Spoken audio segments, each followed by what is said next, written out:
कांग्रेस प्रदेशाध्यक्ष जी.ए. मीर ने शनिवार को जम्मू कश्मीर में इस महीने के अंत में होने जा रहे डिस्ट्रिक्ट डेवलपमेंट काउंसिल चुनाव पर सवालिया निशान लगाए हैं।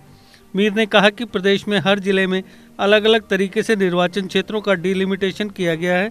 चुनाव के ऐलान से पहले परंपरा के मुताबिक राजनीतिक दलों से किसी भी तरह की चर्चा तक नहीं की गई। पिछले 15 महीने से किन किन हालात में से गुजर रहा है, वो सारे मद्देनज़र रखते हुए इस वक्त जो स्टेट एडमिनिस्ट्रेशन ने यहाँ पर डीडीसी का चुनाव पिछले कुछ दिन पहले अनाउंस किया है और जैसे जैसे उसकी प्रक्रिया इन्होंने आगे बढ़ाई तो हमने हर स्टेज पर जो हमारा फ़र्ज़ भी बनता था और हमारा राइट भी बनता था, वैसे एक नेशनल रिकॉग्नाइज्ड पॉलिटिकल पार्टी, तो हमने उन सारे जो उन्होंने स्टेप्स उठाए थे उसमें जो लक्यूनास थे हमने टाइम टू टाइम हुकूमत तक वो पहुंचाने की कोशिश की थी फॉर रिकन्सिडरेशन, जिसमें सबसे पहले जो कॉन्स्टिट्यूशन ऑफ डीडीसीज उन्होंने किया है, तो हमने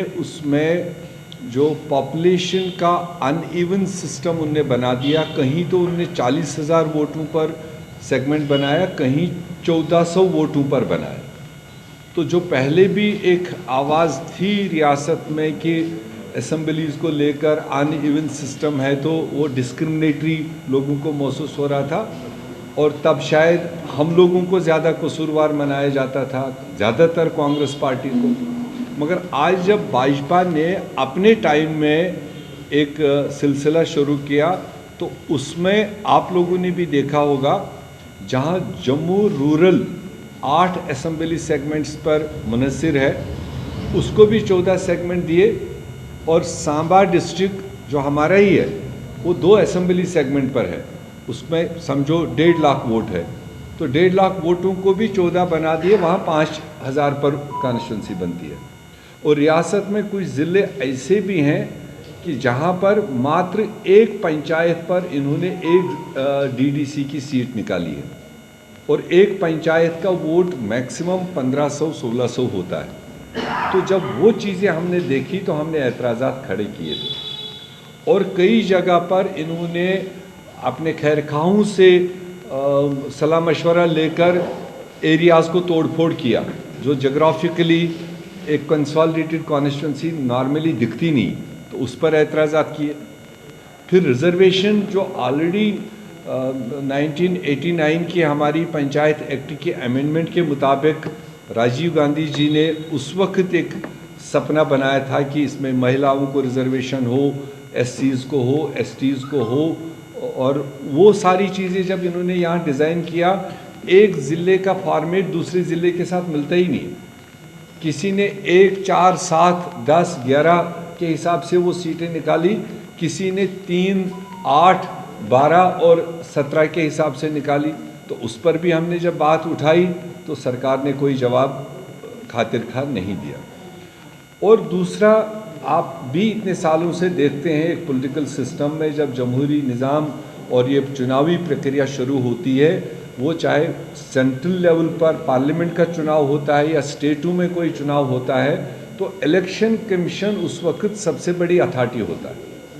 स्टेट्स तो कंसेंट ज़रूर देते हैं, मगर इलेक्शन परफॉर्म करना इलेक्शन कमीशन का काम होता है। तो वो उस वक्त न्यूट्रल होकर के तमाम पॉलिटिकल रिकॉग्नाइज्ड पार्टीज़ की बैठकें करता है और उनको भी ऑन बोर्ड लेने की कोशिश करता है। जो भी उनके खदशात होते हैं उनको इलेक्शन कमीशन सुनता है, जितना मुमकिन हो सके उसको एड्रेस करता है। यहाँ आपने देखा परसों नोटिफिकेशन इशू होने, फाइनल नोटिफिकेशन इशू होने के बाद तक कोई भी पॉलिटिकल रिकॉग्नाइज्ड पार्टीज़ का कोई भी बैठक इलेक्शन कमीशन इस चुनाव के सिलसिले में नहीं कर पाए। हम मानते हैं कि ये चुनाव, अगर असेंबली चुनाव ये कई रीज़नों से कहा कि अभी नहीं हो सकता है, अभी डेफर कर रहे हैं, जिसके लिए रियासत जम्मू कश्मीर के अवाम की ज़बरदस्त नज़र थी, क्योंकि 2 साल अब होने जा रहे हैं कि जब रियासत में कोई इलेक्टेड सरकार नहीं है, तो रियासती अवाम की नज़र थी कि ये सरकार असेंबली चुनाव पहले कराएगी और असेंबली में मात्र 7 सीटें क्रिएट करनी है इनको, जो रीऑर्गेनाइजेशन एक्ट के मुताबिक है। तो 7 सीटें क्रिएट करने में ये अभी तक 1 साल से ज़्यादा टाइम हो गया, उसको तो कर नहीं पाए, मगर 280 सीटें क्रिएट करने में इन्होंने 24 घंटे लगा दिए। और अगर ये 280 सीटें क्रिएट करने में 24 घंटे ही लग गए तो 7 सीटें भी किए जा सकते थे। और हमारा ये मानना था कि अगर ज़िला पंचायत के इतने बड़े चुनाव के साथ में अगर असेंबली भी साथ में होता तो शायद लोगों के जो जज्बात थे, लोगों के जो ख्वाहिशात थे, वो भी उसमें साथ साथ एड्रेस हो सकते। और लास्ट और फाइनल जो हमने सवाल उठाया, हमने आज ही सुबह एक high level team election commissioner के पास भेजा। अपनी जो हमारे कंसर्न्स थे हमने उन तक ये बाज़ाब्ता पहुंचा दिया। मेरी कल रात में भी चीफ इलेक्टोरल ऑफिसर से बात हुई तो उन्होंने एश्योर तो कर दिया कि आप हमारे पास भेज दीजिए क्या क्या मामलात है, हम उनको देखेंगे। अब उनके हाथ में तो ज़्यादा रहा नहीं, मगर एक चीज़ अभी भी है, इतना बड़ा चुनाव कराने के लिए जो सिक्योरिटी कंसर्न्स है। जब इन्होंने पंचायतों का चुनाव किया तो उस वक्त कहा कि हमने 100% चुनाव किया, चिड़िया नहीं मरी, मगर अब 2 साल के बाद दिखाए कि 13,000 वैकेंसीज खाली थी। जब हमने तब कहा था कि ग्राउंड पर सिचुएशन मुनासिब नहीं है, तो उस वक्त आंख में धूल झोंक करके उन्होंने देश को दूसरे तरीके से गुमराह किया कि 100% चुनाव हुआ।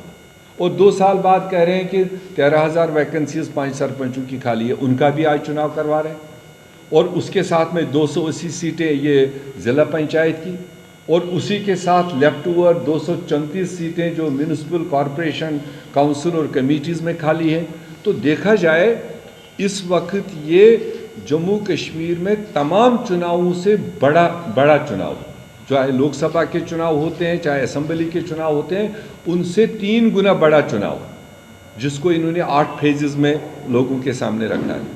हम कहते हैं जब इतने बड़े नेटवर्क के साथ इतनी ज़्यादा वैकेंसीज़ को फिलअप करने की इनकी सलाहियत अगर हम मान लें तो फिर 90 सीटें और इसमें डाल देते, वो भी इसमें पूरा कर लेते, साइमल्टेनियस चुनाव उसको भी कर लेते।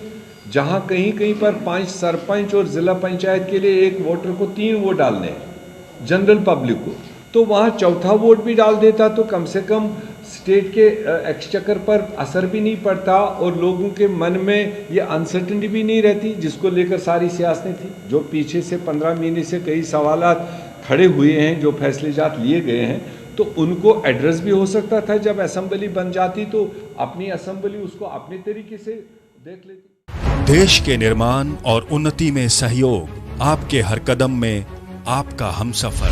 कश्मीर टर्बो TMT सरिया, चाहे भूकंप आए या तूफान, सुरक्षित रहें आप और आपका मकान। अपनाइए आपका अपना कश्मीर टर्बो TMT सरिया, trust and reliability. GK update रहे हमारे साथ।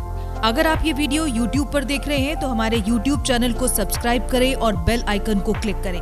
अगर आप ये वीडियो Facebook पर देख रहे हैं तो हमारा Facebook पेज लाइक जरूर करें। For advertisement, please contact 705-109-1811.